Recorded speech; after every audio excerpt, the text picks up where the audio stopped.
नै नं बेहेरबारि गामियाव गोदानै बाथौ आर'जसालि गायसनदों।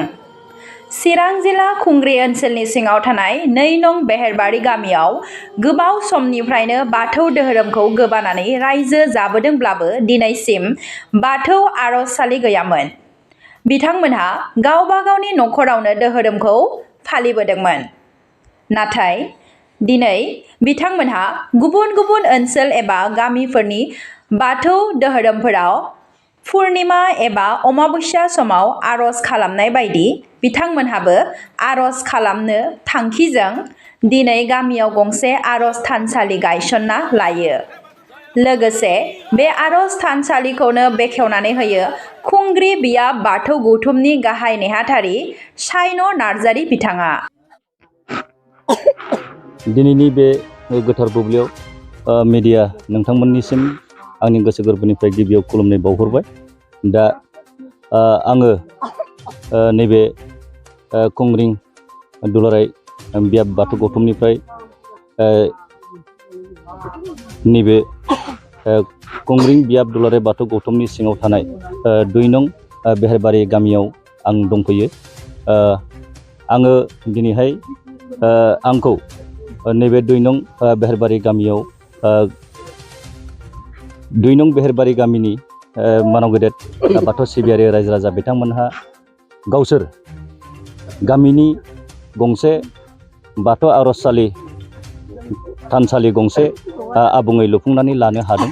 दा बे गोथार बाथौ थानसालिखौ गोथारै बेखेवनानै होफैनांगौ होननानै आंखौ खावलायनाय बायदियै आं दिनै बिथांमोननि खावलायनायाव नुजाफैनानै बिथांमोननि गोथार बाथौ थानसालिखौ आंनि आखाइजों आङो गोजा रिबन हास'नानै आङो बिथांमोननि थानसालिखौ गोथारै बेखेवनानै होनाय जाबाय। दा आङो आसा खालामो नैबे 2 नं बेहेरबारि गामिनि बाथौ सिबियारि मानगोनां रायजो राजा बिथांमोनहा आइ आफा बिथांमोनहा बेवहाय बे मन्दिराव थानानैनो बे मन्दिराव जिरायनानैनो पुर्णिमा अमाबस्या जेब्लाबो बिथांमोनहा आर'ज गाबबाय थानो हाथों आरो बिथांमोननि बे 2 नं बेहेरबारि गामिनि रायजो राजा बिथांमोननि जे थांखि आरो नोजोर बे थांखि आरो नोजोरा बिथांमोननि थाखाय जेब्लाबो जाफुंसार जाथों आं बेखौनो मिजिं खालामबाय। आङो दिनैहाय आंबो बिथांमोननि जे थांखि आरो नोजोरखौ आंबो नुफैनानै खोनानानै आंबो गोसोआव जोबोद गोजोननाय मोनदों। बेल' नङा, जोङो नैबे 2 नं बेहेरबारि गामियावल' नङा, जोङो ओनसोलनि गुबुन गुबुन भिथोरिया गामि बा खाथि खालानि गामिफ्रावबो जोङो बेबायदि थानसालिखौ जोङो बेखेवनानै होबोबाय। आरो बुंनो थाङोब्ला ओनसोलनि जोंनि खुंग्रिं ओनसोलाव बाथौ सिबियारि रायजो राजा बिथांमोनहा मोनफ्रोमबो गामियावनो गावबा गाव गामियावनो गंफा गंफा आर'ज बाथौ थानसालि दंसै। दा बिनिखायनो नैबे 2 नं बेहेरबारि गामियाबो गावसिनि साननाय बायदि दा गावसोरनि साननायखौ बिथांमोनहाबो दिनैहाय मोगथां महर होबाय। आंबो जोबोद गोजोननाय मोनदों। आङो आंनि साइडनिफ्राय जाखिनि नुफैनानै गोजोननाय आरो आंनि आखाइजों जाखिनि मावनांगौ खावलायनाय बायदि नुजाफैनानै जाखिनि मावनांगौ हाबाफारि बे हाबाफारिखौ आंनि आखाइजोंनो गोथारै बेखेवना होनाय जाबाय। गुबुन गुबुन धोरोमफोरनि बेबायदि धोरोम अनुष्ठानखौ बिराद साबना हामना नुनो मोननाय जायो, नाथाय बाथौ धोरोमनिखौ बारा साबना हामना नुनो मोननाय जाया। दा बाथौ धोरोमनि बे धोरोम मन्दिरफोरखौबो साबना हामना खालामनांगौबा माबायदि हाबाफारि लानांगोन बाथौ धोरोमनि मानसिफ्रा होननानै नोंथाङा सानो? नंगौ, गोदोनि आबै आबौ जुगनिफ्रायनो जोंनि बाथौ धर्मआ दंमोन। जोंबो जोनोम जायाखैमोन, सोरबायाबो जोनोम जायाखैमोन। बाथौ धोरोमा गोदोनिफ्रायनो दंखायो। नाथाय दंखायोब्लाबो जोंनि बाथौ सिबियारि रायजो राजा बिथांमोनहा गोथौयै साननो हानाय जेबो गोहो गैयामोन। आरो बेजों लोगोसे माखासे गावबा गाव गामियाव आरो गावबा गाव न'खराव माखासे रां रुफानिबो खोथा थाबाय।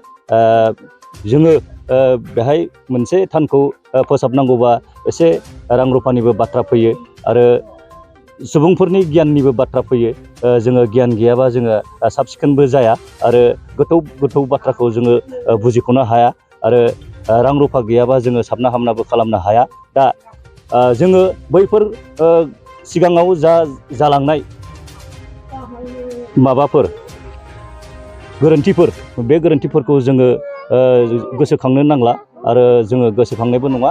दा जोङो नैबे गोनोखो मुगायाव बादायारि मुगायाव जोङो जाय जेरै हागौ एरै जोङो सिबिनानै गाव गावनि धोरोमखौ जोङो साबना हामना खालामलांनो जोङो नाजागासिनो दङ आरो नाजालांबाय थागोन। बेखौनो आं नोंथांमोननि सिगाङाव फोरमायनाय जाबाय।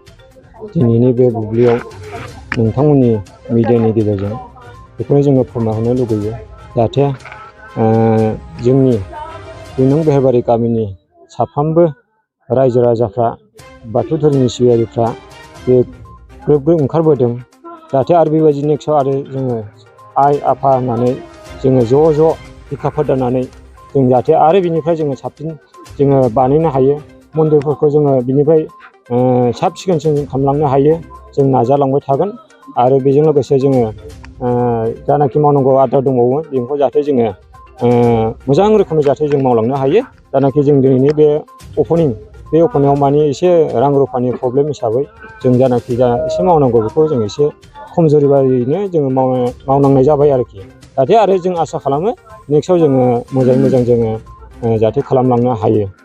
बाथौ धोरोमनि गुबुन गुबुन गामिफोरनि गामियारि बिथांमोना माने आर'ज गाबनाय हाबाफारिखौ पुर्निमा अमाबस्यानि अनगायैबो बिदिनो बिस्थिबार मंगलबार बेबायदियावबो आर'ज गाबनाय जायो। दा नोंथांमोननि गामिया मा समाव आर'ज खालामगोन? बेखौ जोङो माने पुर्निमा अमाबस्या नैथि मंगलबार हायोबा जोङो बे बिस्थिबारावबो जोङो नाजागोन आरोखि बेनो।